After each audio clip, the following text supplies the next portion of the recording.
I've been around you long enough to know consistency is a big thing for what you want in your program and how you guys do things day to day and year to year and all that. I wonder, was there anything different or unique about this spring that stood out?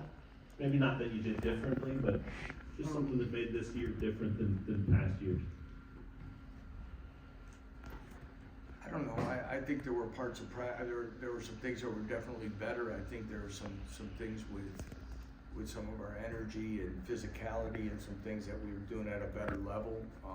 I'll say this, without a doubt, I thought transition, orientation, whatever you want to say with the newcomers would have been a lot more difficult, bumpier, and more things than we had.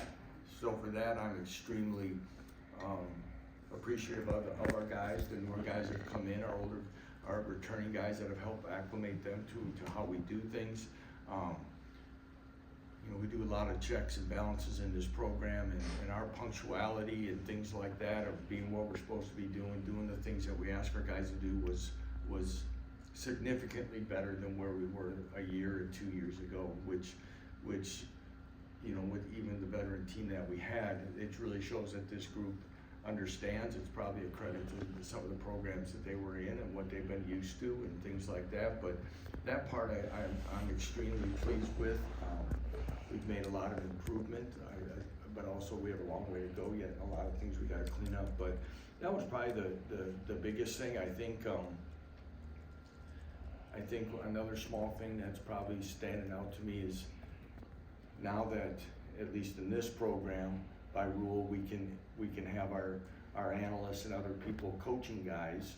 The amount of players that come in and ask for extra help, you can see guys wanting to be coached, trying to ask more questions, doing things, and I think we're becoming a more knowledgeable football team as we go along, and I look for that to grow through the summer and as we head into camp.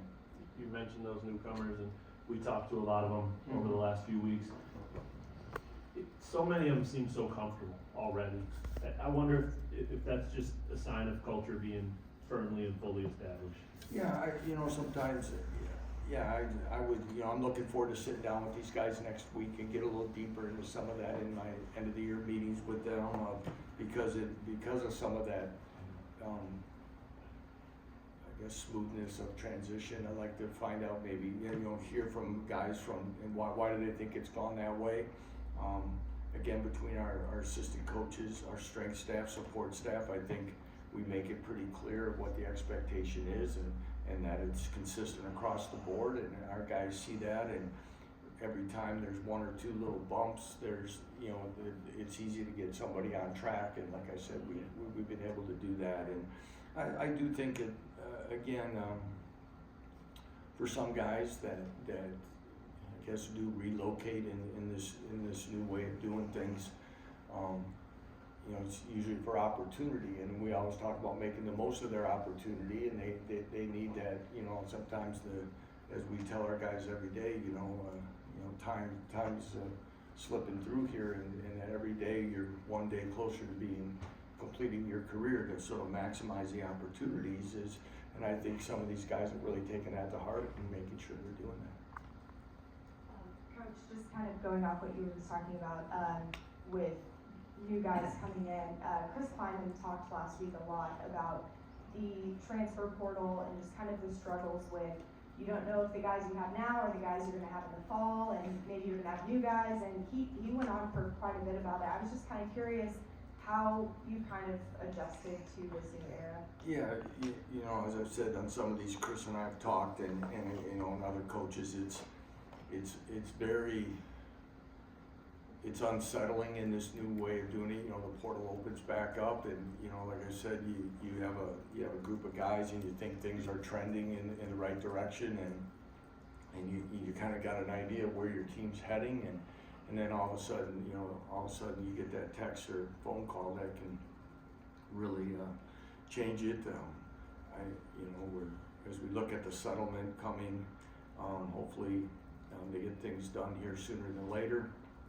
I think there's a lot of things going on with commissioners, and so talking to government.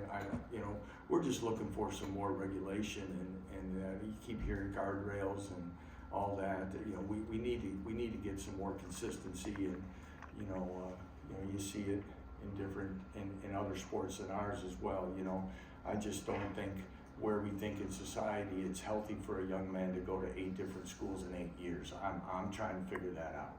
Where we think that's healthy for life.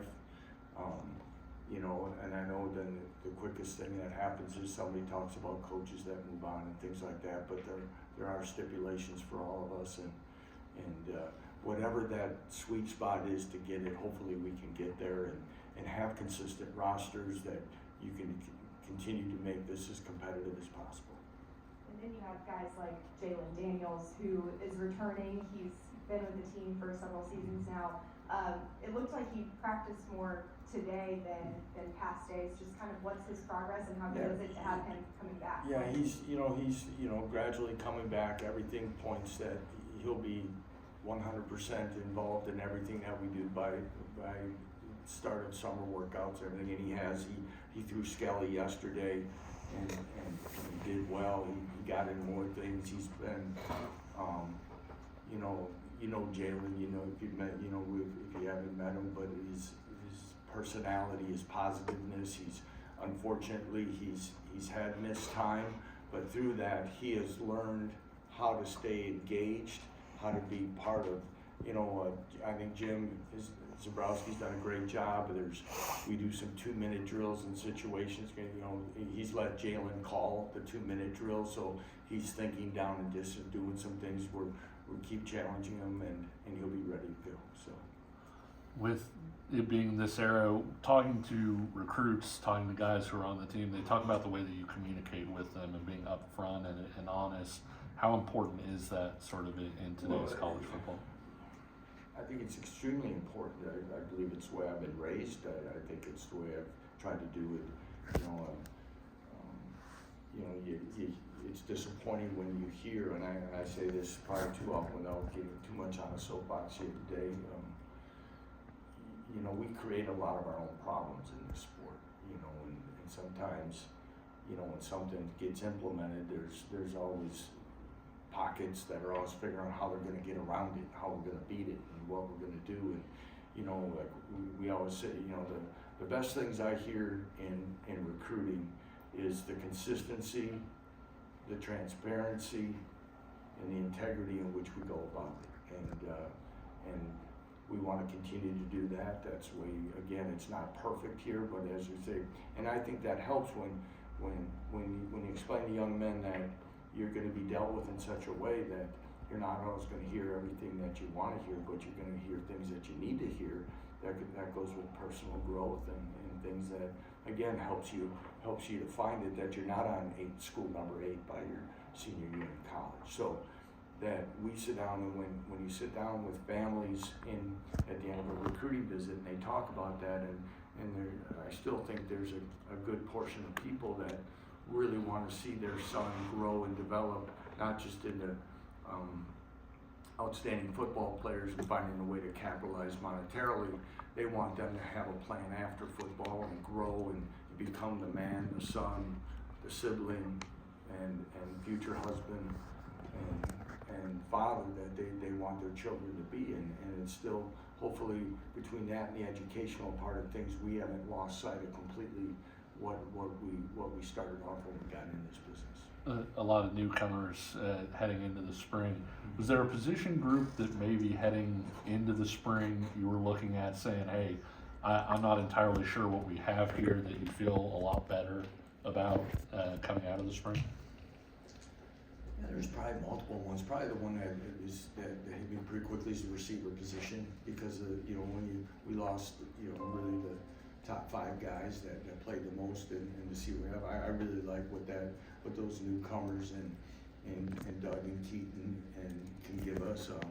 Even our 2 or 3 early enrollees that came in showed flashes, and all our early enrollees is the other thing is, to me, I'll tell them this next week, is the evaluation on the early enrollees isn't really till like the 2nd week of camp for me, because that's where they become a little bit more you know, familiar with things. You can see the progress that they have over other people, of the other newcomers coming in, but I'd probably say the receiver group is probably the one that wouldn't.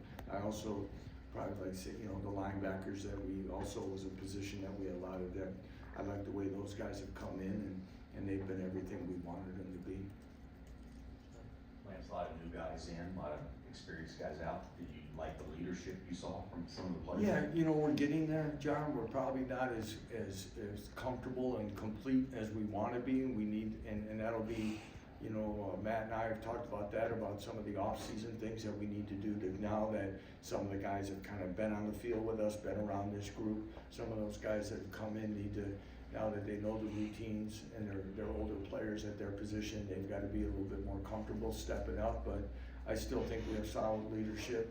You know, Bryce Foster is also competing in track, so you look at somebody like him that's kind of in and out in the leadership area up front.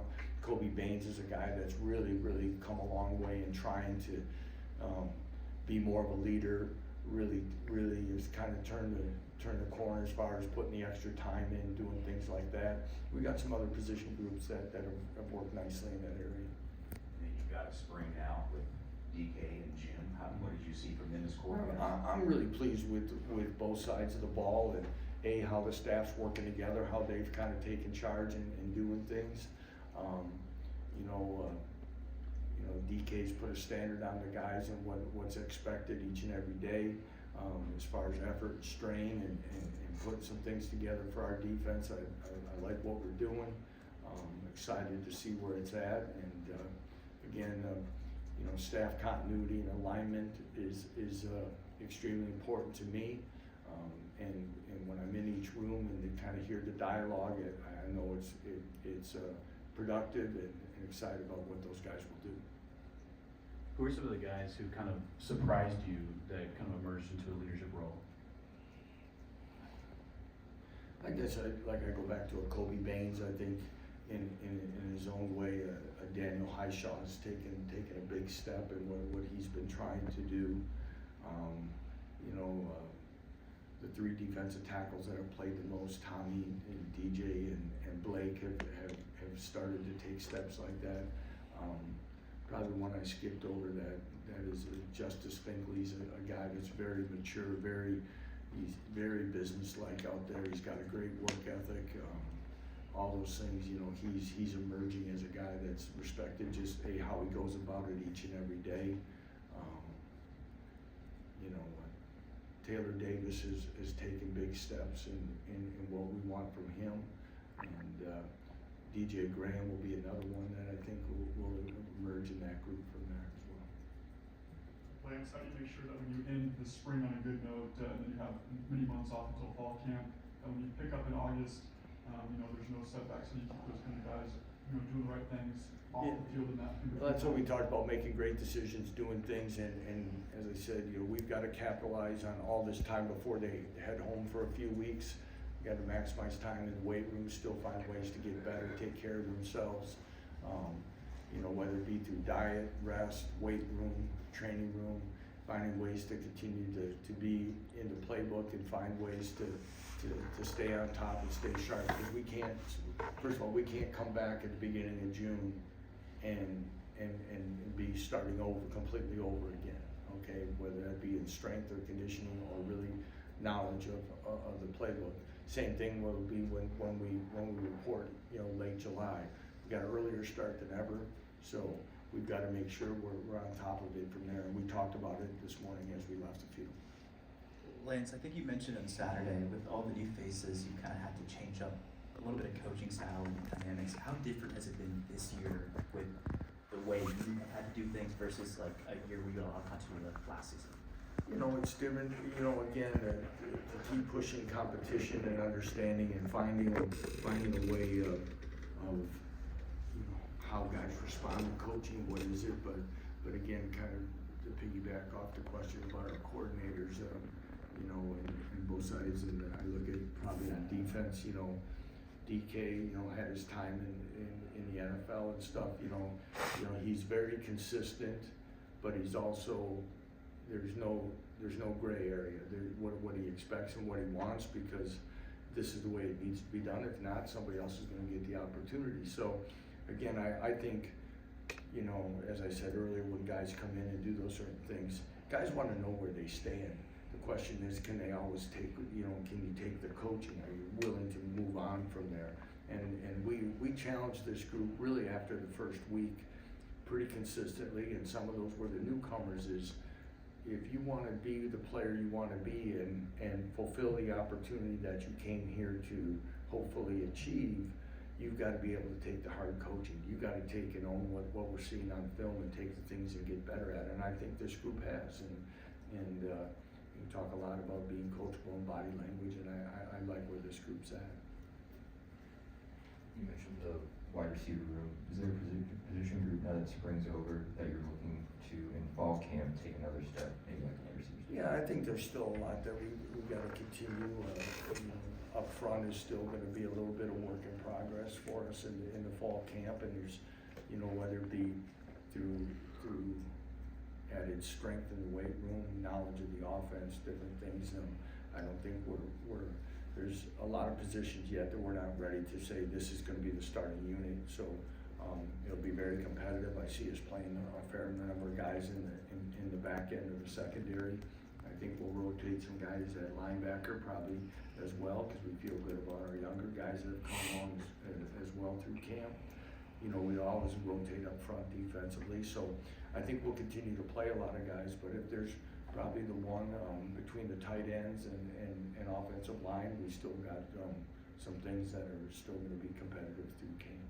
Yeah, you mentioned Jaylen would be able to go in the summer. Are there any players who you don't think will be able to go in the summer or be home? I haven't got all the full, you know, Nolan Gorsica yet will be one. I'm not sure when he'll be cleared to do things. Harry Stewart will be one that we will probably monitor more towards the end of May on exactly what his return to play time will be. And then David Abajuan will not be available. He went through another knee surgery here this last week, so he will miss next season. So, I think those are the ones for now. Is there anyone else you were thinking of in particular? I might have forgot. But those would be the ones. Anything else for Coach?